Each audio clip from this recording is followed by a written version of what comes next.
des sœurs égoïstes. Cette sœur-là ne peut jamais dépenser son argent sous prétexte que c'est à l'homme de le faire.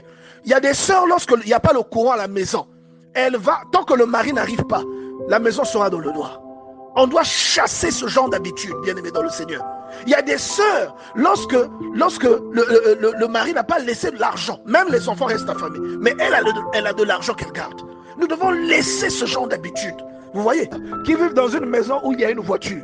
Elles ont une voiture, elles font les courses dans la voiture, mais elles ne savent pas conduire. Parfois, ça fait 5 ans que la voiture est là. Est-ce que vous trouvez que votre mari vous trouvera intéressante? Est-ce que vous trouvez que vous aurez la valeur parfois que votre mari octroie à d'autres sœurs qui sont à l'extérieur?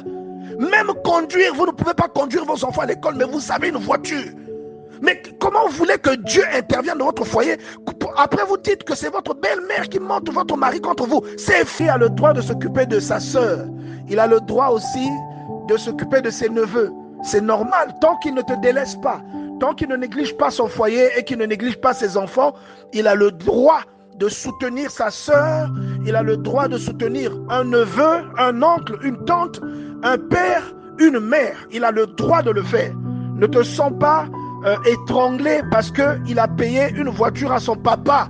C'est grâce à ce papa que tu as un mari, parce que arrête de recevoir. Si tu es bien avec la famille de ton mari, bien aimé, tu as déjà conquis ton mari à 95%. Parce que le jour où vous aurez un problème, ce sont eux qui se mettront entre vous deux. C'est eux qui prendront ta défense. Mais si tu ne t'entends pas avec la famille de ton mari, le jour où il y aura un problème, c'est eux qui vont attiser le feu pour que l'on te mette dehors.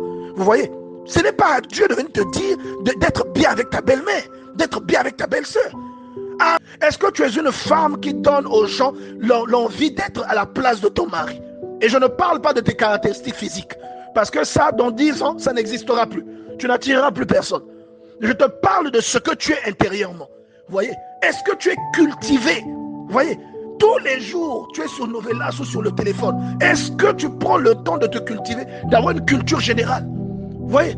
Et quand ça ne marche pas dans le foyer, tu commences à aller prier, tu demandes à Jésus de t'aider. Ne parle pas de la compétence ou de l'incompétence de ton mari dans la chambre à l'extérieur.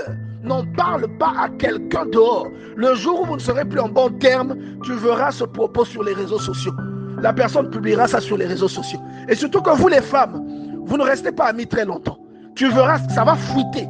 Et tout le monde saura que ton mari c'est ton pouce. Tout le monde saura ça. Vous voyez? Faites attention, bien-aimé dans le Seigneur.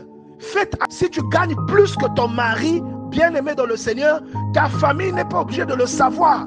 Ta famille n'est pas obligée de savoir que c'est toi qui as payé le tapis de la maison.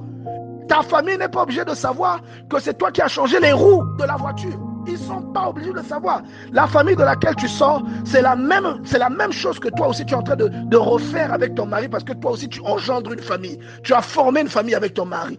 Les choses qui concernent ton mari et tes enfants, tu les gères dans la maison avec ton mari. La nièce de ton mari qui habite avec toi n'est pas ta domestique.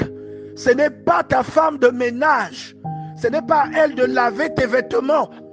Tu dois prendre soin de ton foyer et elle doit t'aider, certes, mais il ne doit pas y avoir un déséquilibre. Même si les gens ne le remarquent pas, Dieu remarquera ce déséquilibre.